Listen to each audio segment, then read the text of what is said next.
KOUJ 107.1 FM, KOUJ.org. This is the Backstage Show, and you're rocking with Stevie B here, going to the phone lines. Whom am I speaking with? This is David Ellefson here from Megadeth. How are you? David Ellefson. Oh, dude, man, what an honor to get to talk to you. Such a big fan from way back in the beginning. So, for those who don't know, man, I got Dave Ellefson on here, and he's doing some solo stuff, which we're so stoked about. Got some new music coming out. So give the fans out there a little brief about what's going on with the new Dave Ellefson project. Yeah, well, we have a new book coming out called More Life with Death, which is my second autobiography. And my first one, My Life with Death, came out in 2013. So this new book is largely, when I returned back to Megadeth in 2010, it's mostly about the story of that, everything from the Big Four to Metal Allegiance, a group I had with my Frank Bello from Anthrax, as well as my record label, my coffee company, and just really a really fun season of my life and some great stuff that's happened around that. But then also going back to when I secured and relaunched Combat Records, which was the label that Megadeth first started on back in 1985 with our debut album, Killing Is My Business and Business Is Good. Just to relaunch that with new artists and a new face, but the same old spirit of thrash and punk rock and everything that label was. That took me back to telling the story of how I moved from the farm in Minnesota, met Dave Mustaine in Hollywood in 1983. We started the group and really went through the early years of Megadeth, which is largely a very much untold story until this point. Yeah, Megadeth is like, I mean, it's so iconic. The name alone, like you cannot, there's not one person who knows that listens to metal music who would not know who Megadeth is. It's like one of the most iconic bands out there. And you guys have had a sound that is just lasted through decades, and it's amazing for a band to be able to do that. What's some of your most fond memories of your time with Megadeth? Well, I think probably in 2 years ago in 2017, we won our first Grammy. And we've been nominated 12 times, so we've been to the Grammys a fefew times in hopes of winning, and finally they bestowed the honor upon us for the title track of our last record, Dystopia. So that's certainly one. There were other things like, just a lot of the festival events that we've done.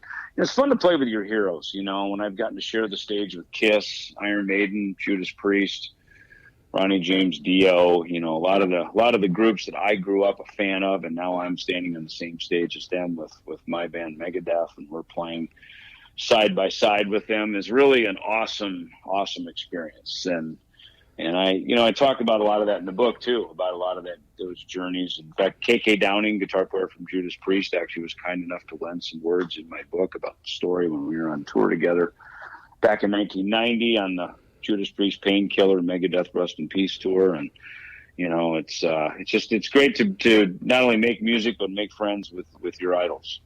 Yeah, that's kind of where I'm at right now. I'm just kind of like starstruck right here. I'm like, dude, I'm actually talking to David Ellefson. This is surreal. It's like when you grow up listening to the music and you're playing it, and then even when you get in this business, and then, there's times like today when I'm actually talking to one of you and I'm just like, wow, is this real? This is insane. Well, and I think that's how it goes, right? I mean, Gene Simmons and KK Downing inspired me, and I guess that inspiration goes down to you and, into the generation behind me, and then you inspire your listeners and the people coming up behind you. And I think that's the beauty of what music does, man, is it creates its own legacy, and it just connects many of us multi-generational all around the world. Yes, that's one thing music does. It's such a gathering, because right.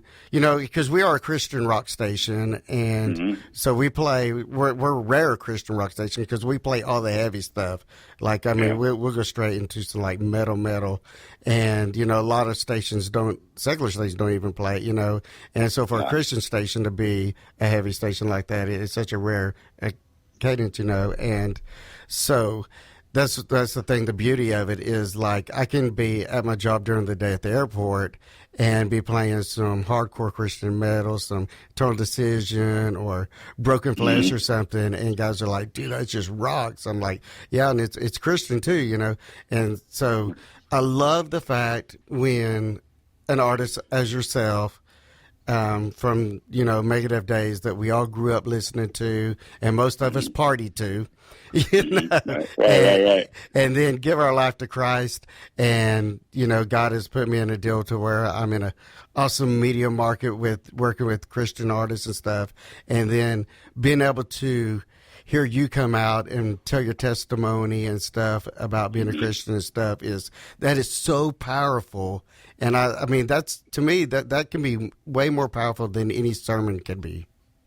Well, I agree. In both of my books, really, I'm very open about my faith, my sober journey away from drugs and alcohol almost 30 years ago now, and coming back to my Lutheran roots. I'm a Lutheran kid from Minnesota, and how that brought me back to my Christian faith, and how that Christian faith has then, of course, opened the doors and connected my life to so many other people, both that have helped me and those that I've been able to help. And again, we just, we have this, we're on this journey together, and music is spirit, that's all we really are. When we create music, we're just channels to channel.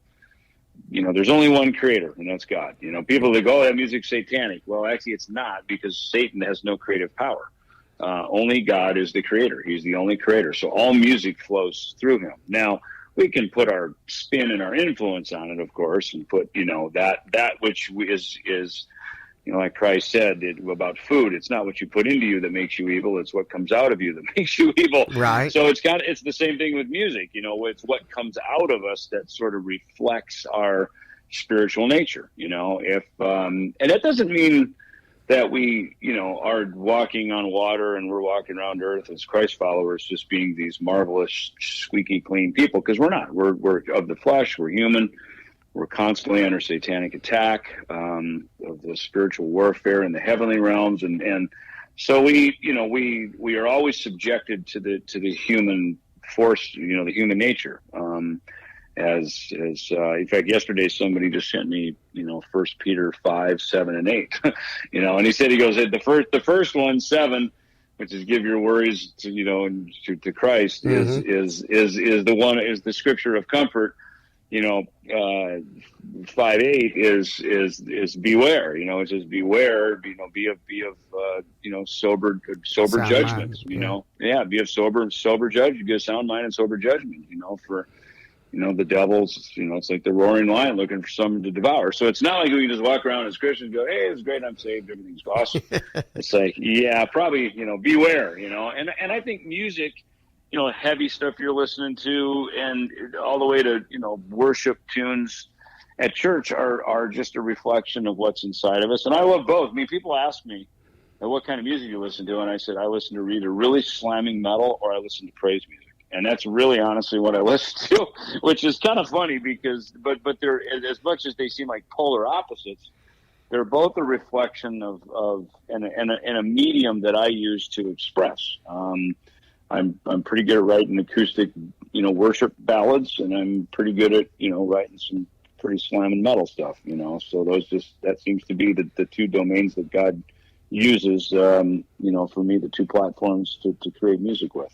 Dude, that is so stinking awesome, because I am the exact same way. If I'm not listening to my heavy rock, my rock and roll music, I'm listening to worship music, and people's like, "Dude, how can you go from that to that?"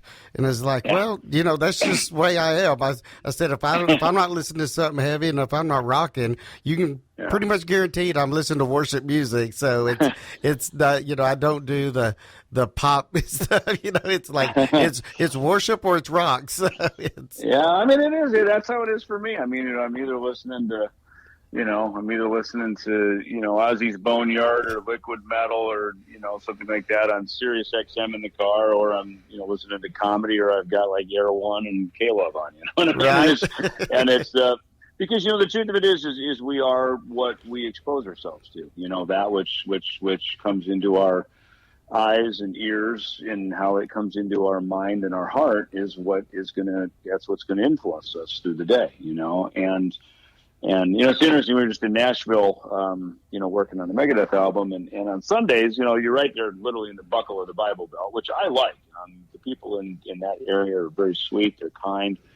I love that there's a heavy religious influence there, and they're not wacky. It all seems pretty chill and it's pretty easy. So on Sundays, I always get up and I go to church like I would here at home, and it's fun to explore different churches because first of all, you realize in Nashville everyone can play. I mean, everybody's basically a professional, and they play in church on Sunday as either for free and for fun or as kind of a second gig, and it's awesome because the quality is incredible. So like I took Kiko, our guitar player, and he's grew up in Brazil. It's mostly a Catholic influence, so very different kind of musical style. And I said, hey, let's pop around to some churches and just have a musical experience as well as a spiritual worship experience. And we're going to kind of the big corporate, modern, non-denominational kind of churches. And he said one day, he goes, man, I want to go to like a gospel revival church. So we sought one out, and we went to like a gospel church, and it was just incredible, to just have these different musical experiences. So, as musicians, it's fun to, you don't have to just sit there and, I grew up in these kind of Lutheran hymns, which, they weren't for me. Right. I agree. I understand where Martin Luther got them back in the day, that was kind of what was around him, but it's not my thing. It doesn't resonate with me as much as sort of more modern, guitar driven, church music does. So, and when I was growing up, quite honestly, most of the guitar church driven music then really was not very good. It was, I would rather listen to Rush and Kiss than, most of the church music back then.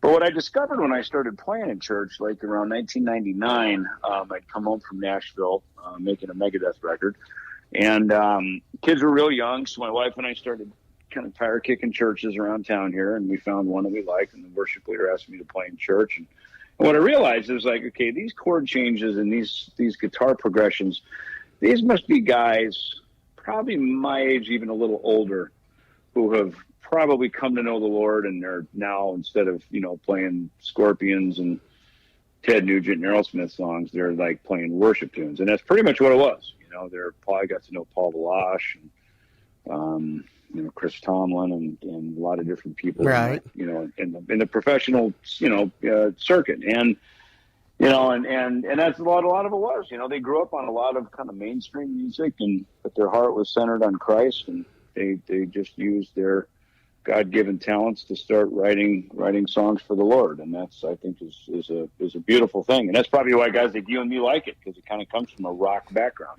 Exactly, man. It is so awesome. Again, I want to thank you so much for just giving us your time to sit here and pick your head and stuff. But one of the things I wanted to bring up is, you got your solo career and stuff going. Talk about some of the music that we're getting ready to hear from Dave Ellefson. Well, it's interesting. There's 3 songs that are kind of the lead tracks on it. Vultures, Hammer Comes Down, and Sleeping Giants. And they Vultures are the track that me and my partner Tom, who manages my record label and kind of oversees the marketing of my other companies, and we'd done a lot of stuff together, but never written any songs together. So we went in the studio, and Vultures is a track that I wrote the music, he wrote the lyrics. Same with Sleeping Giants and with the Hammer. And Sleeping Giants is cool because DMC from Run DMC also sings on it. Mm-hmm. As does Ron Bumblefoot Thal, who was in Guns N' Roses and is now actually the lead singer of the group Asia out on the Asia Yes tour. So Sleeping Giants is pretty cool because it's music that I've had for a few years, and finally just got Tom wrote the lyric.